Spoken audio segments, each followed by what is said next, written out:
When my urge to travel kicks in, I'm someone who wants to experience a perfect holiday. Some sun and sand at the beach, revisit history, a walk through the forest, maybe even find my spiritual side. Basically, I want the complete package, and that's when I heard of Karnataka, which promises all of this and much more.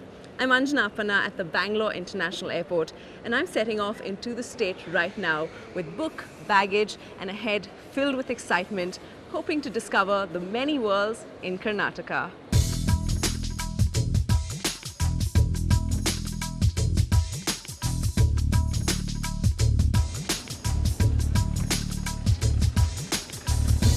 Namaskara.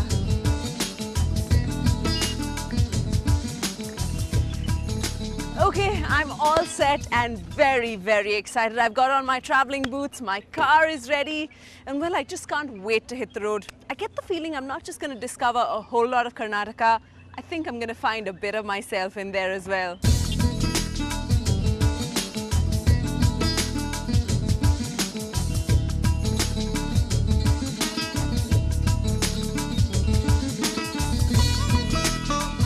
And the journey finally begins with a drive through the picturesque streets of Bangalore, right from the bottom of the state to the tip of it, 735 kilometers away, all the way to Bidar. Super excited and a super wonderful way to start this journey.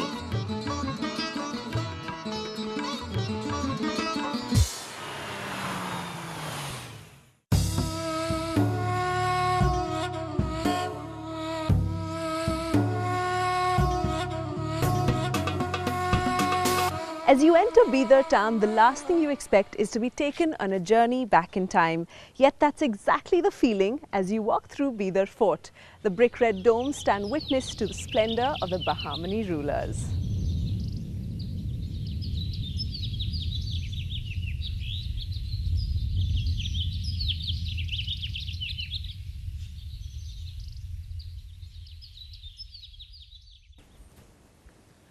Well, right now I'm here at a palace called the Rangeen Mahal, built by the last emperor that ruled this fort, Ali Bidar Shah, and it is absolutely beautiful. It's called the Rangeen Mahal because of the tile work that lines the entire palace, and it's here behind me as well. The tile works come all the way from Kirman, and there's also some fabulous mother of pearl decoration on the inside. Apart from that, this woodwork, which has lasted all these years, has now become particular to this region, and it's called Bidri. It's absolutely wonderful.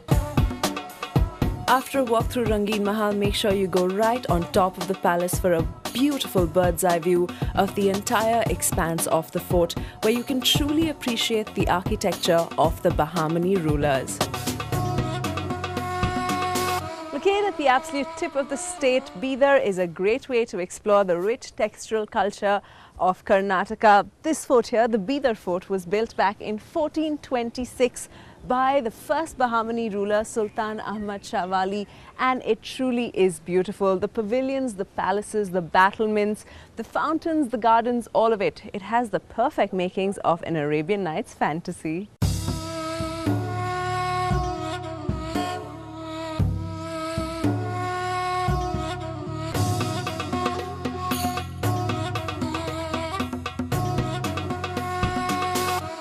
One can only imagine the reverence one felt while offering prayers here in the Sola Kamba Masjid, the masjid built of 16 pillars. It's just incredible. The fact that it's so absolutely white somehow makes it so much more pure. This masjid was built by the first Muslim ruler to settle down here in Bidar, Sultan Ahmad Shah Wali. This mosque is really amazing. It has great light. It also has a great view of the front courtyard and of the palace. And besides that, everywhere you stand, or rather anywhere you stand, all the pillars are lined perfectly behind each other. So that means wherever you're looking, there's perfect order.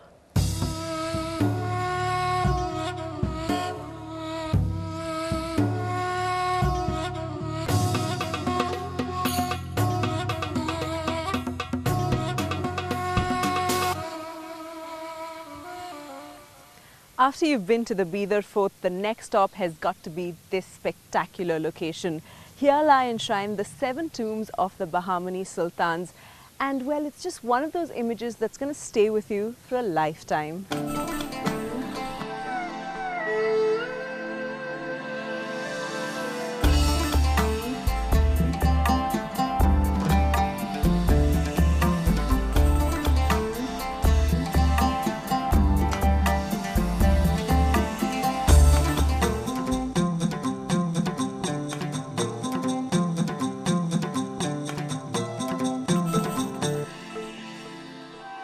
This magnificent tomb here belonged to the founding ruler Ahmad Shah Wali, and it is the biggest of the lot. Now the painting in this tomb runs all the way up to the ceiling, and it's just so intricate and so bright and colourful, and the only source of light here is through the 2 doors. Besides that, what can I say, it just has such a feeling of quiet calm. And legend has it that if you want to make a wish, this is the place for it. If you want to wish for good health, you've got to tie a token of a horse. And if you want to wish for a child, it's the token of a cradle. I'm finishing off my day at this mosque in Bidar, and it has been a wonderful start to this journey. And now I'm moving on to the next district to explore more of the Bahmani rule. I'm on to Gulbarga. I'm here at the Gulbarga Fort and I'm pretty excited. This is where the Bahmani rulers actually started off their kingdom before they headed out to Bidar. And this is also where they fought some really big, great battles like the one against the Vijayanagar Empire. The other thing that's really spectacular about this fort is supposed to be the view not just of the entire fort but also of Gulbarga city. So let's go and check it out.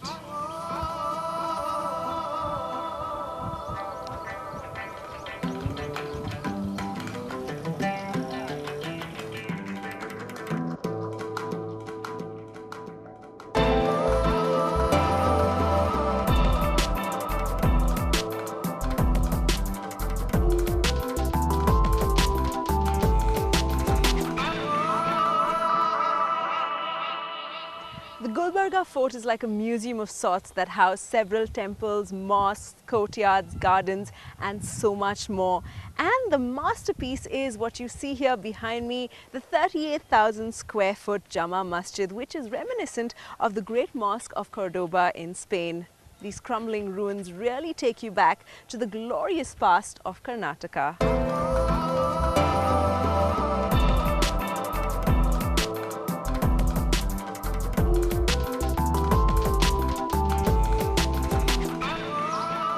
Once you step into the mosque here in Gulbarga, you realize it's not as simple as it looks from the outside.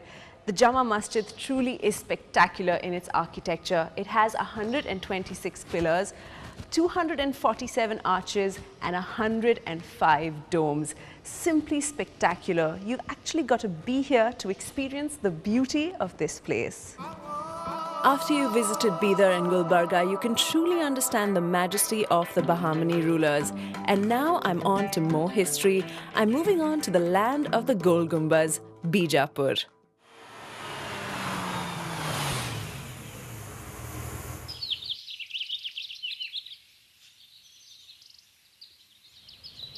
Whenever one talks of Bijapur, the first thing that comes to mind is the Gol Gumbaz. You can see it from almost anywhere in the city.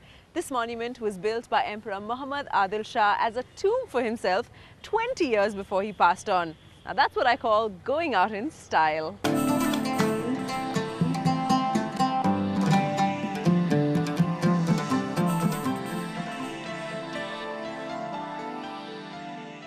When you start walking towards the Gol Gumbaz, you realize why it took them 30 years to build this structure.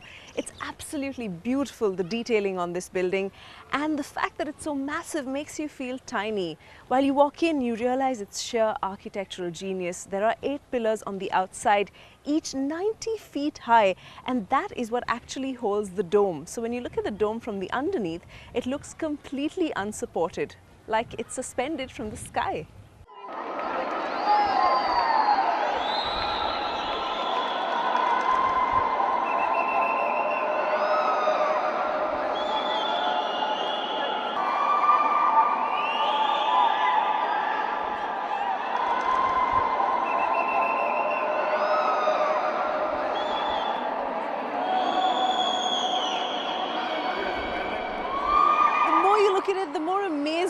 how they managed to put this dome up. And of course, the cacophony never stops because everything you say echoes 11 times over.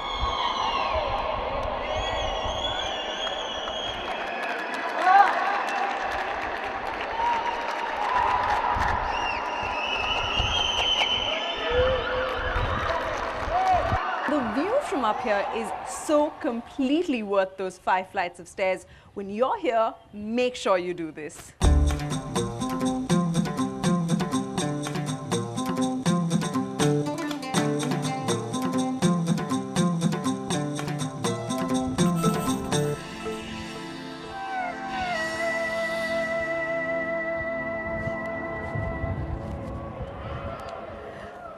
I'm finally here at the resounding dome, and I'm going to go check if the walls actually do whisper. From the sound of it, it certainly does.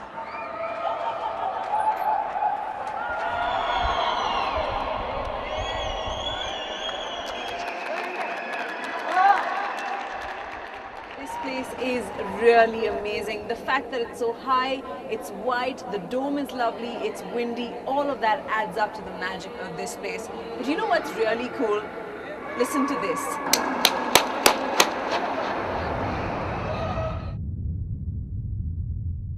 The sun has finally set on my day here at the Gol Gumbaz and in Bijapur, and it's been wonderful getting to know the Adil Shahi rulers better. What makes this even more special is the fact that I get to watch the Gol Gumbaz under the stars.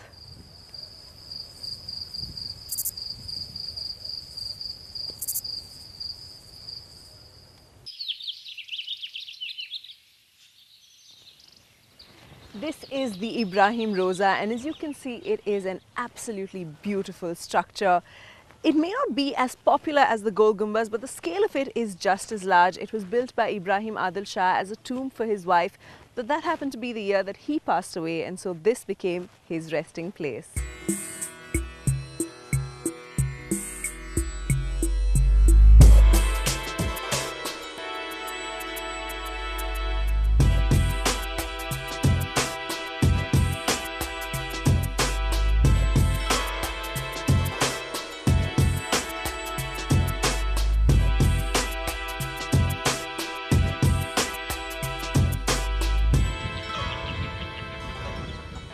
This place is truly beautiful. It makes such a stunning visual structure against the sky. I can see now why it inspired the Taj Mahal.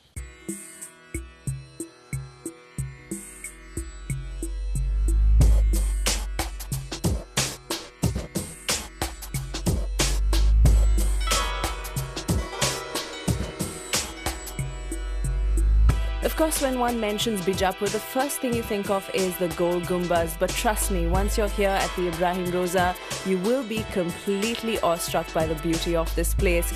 It's quiet, it's beautiful, and it truly is intricate. It's so well appreciated that even the British decided to help keep this monument alive.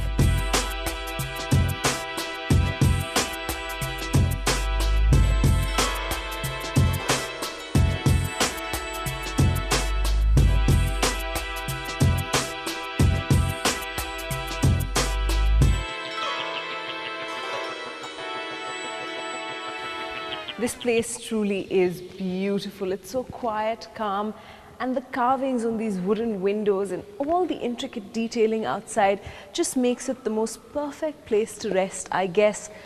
This entire structure, the mosque included, took 43 years to build, and even though Ibrahim Adil Shah wanted to build it for his wife, he ended up being the one to be buried here first.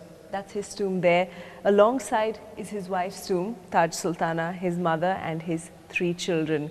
This place really has some sort of magic. On to another wonderful day in Bijapur, and now we're visiting a monument that's almost just as glorious as the Gol Gumbaz, except I do think it's still a work in progress.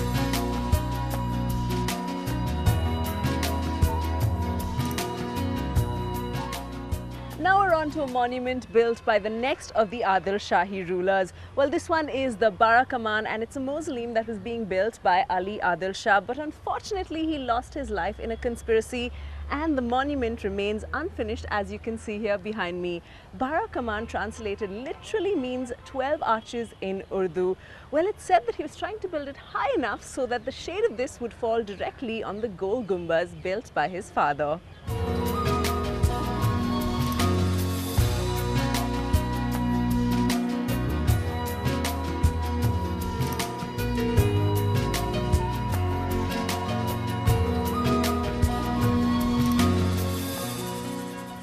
Can you believe what this monument would look like if it actually got done?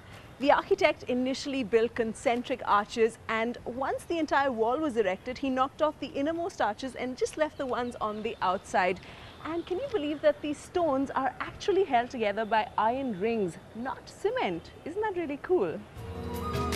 Spent 2 wonderful days visiting royal monuments, and now it's time to go ahead and check out the king of the battlefield. This is the Malike Maidan, and it truly is magnificent. It's not just a weapon, it's also a piece of art. And you'll know what I'm talking about when you see it. The muzzle actually has the open mouth of a lion, and under its carved fangs are 2 elephants on either side. And on top of it is an inscription commissioned by Aurangzeb. It's really beautiful. Now, this weapon weighs 55 tons, and when they had to transport it from its original spot to this one here, they actually used 10 elephants and 400 bullocks to get it here.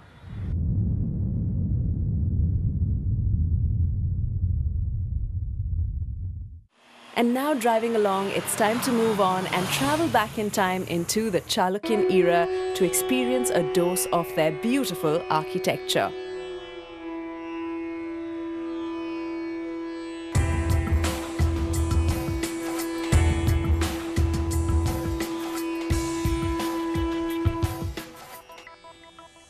I've travelled to Bagalkot district, and right now I'm in Aihole. What a wonderful little place. This is called the cradle of Indian architecture, and once you get here you can see why it's called so. There are over 120 temples in this area, and primarily because during the time of the Badami Chalukyas, that was between the 6th and the 8th century, this was sort of an experimental ground for architecture where practical lessons were held, where architecture was taught. Most of these temples were built in sandstone, and it's absolutely wonderful the kind of work that's been done on it. Now, this temple you see here behind me is called the Durg temple or the Aditya temple, dedicated to the sun god. When you walk into the temple, you see that, it's not just about great architecture and carvings. Of course, visually, it's tremendously appealing. But when you look around, you see stories that make you realize the cultural value of this temple itself. The story of the Ramayana runs along the entire walls of the temple. On top, you have stories or anecdotes from the Mahabharata, and images of gods and goddesses surround the temple. So those who came here didn't just learn about architecture, they learnt about life, they learnt about religion, and they learnt about karma. And the other thing that I thought was really appealing are these images of Mithuna couples, or happy couples as they're called, that surround the temple. I guess this also indicates a sense of society and a sense of culture. The fact that such importance is given to relationships, to love, it really makes the Chalukyan period something absolutely magnificent. It was on these very grounds here in Aihole that the seeds of Indian architecture were sown. Every style was explored and every style perfected right here, creating a style particular to India. I'm at what is the oldest temple in this complex and in fact in this area. It's called the Ladkan temple. Currently it's named after a Muslim saint who made this his home. But back in the 5th century, which is when it was originally built, it wasn't a temple. It was actually a conference hall for traders who came here, and it held up to 500 traders. It later became a temple with a linga and a Nandi statue actually being placed. One of the most amazing things about this is that it actually has the emblem of the Chalukyan Empire on one of these pillars, and it's actually also a double-storied temple if you look at it. It's absolutely incredible to think that it was built way back in the 5th century, and here it is still standing as a proof of the absolute might of the Chalukyan Empire.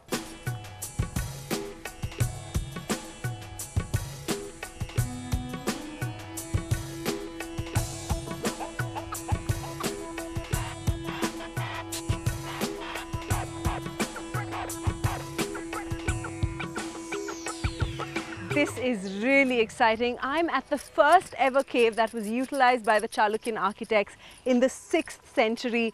This rock is called the Ravanpadi or the Ravalpadi, and it's called so because all these rocks look like the 10 heads of Ravana. What a beautiful location. This was the first ever rock that the architects actually carved out, and when you look on the inside, it's just incredible. It has the Nataraja, it has Shiva, Parvati, it has Ganesha, Kartikeya, so many more. I mean, it's completely filled on the inside with carvings, and the fact that it's such a beautiful color, stands out so well against the sky, truly makes this incredible.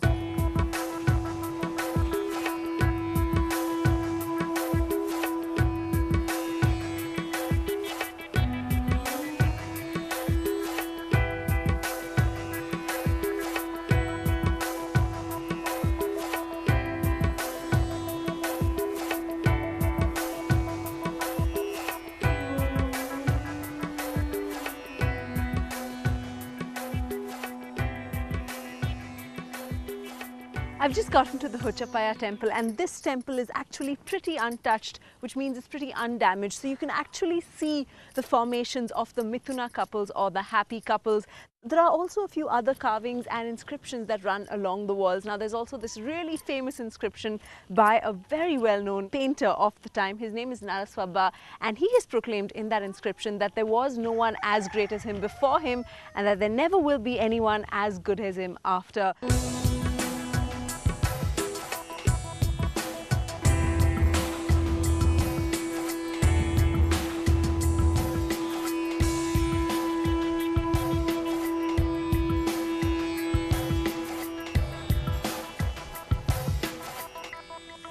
I'm at what's known as the Konth temple. Konth basically means Trishul, and here they're talking about Shiva's Trishul. Now this temple has a big puja at Mahanavami every year, and the architecture is sort of similar to the other temples I've been through today, but a few differences. Like right there, the arch actually has a very Hoysala look about it, what the Hoysala architecture looked like.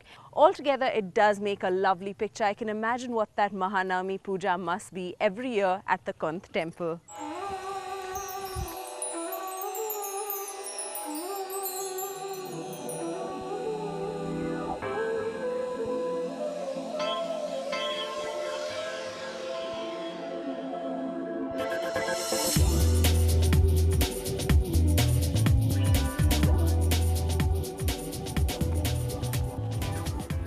It's actually great to see something that you've read in your history books. This is the Meguti temple, and this is India's first ever dated temple. It's a Jain temple. On the outside is something very interesting. It's an inscription written by Ravi Kirti, who was a poet in Pulakeshi's time. In the inscription, he talks about Kalidasa. That's the first ever mention of Kalidasa. And Ravi Kirti also talks about his own great poetic genius. What an absolutely wonderful temple. I'm sure it's a great sight even from right on top of the temple.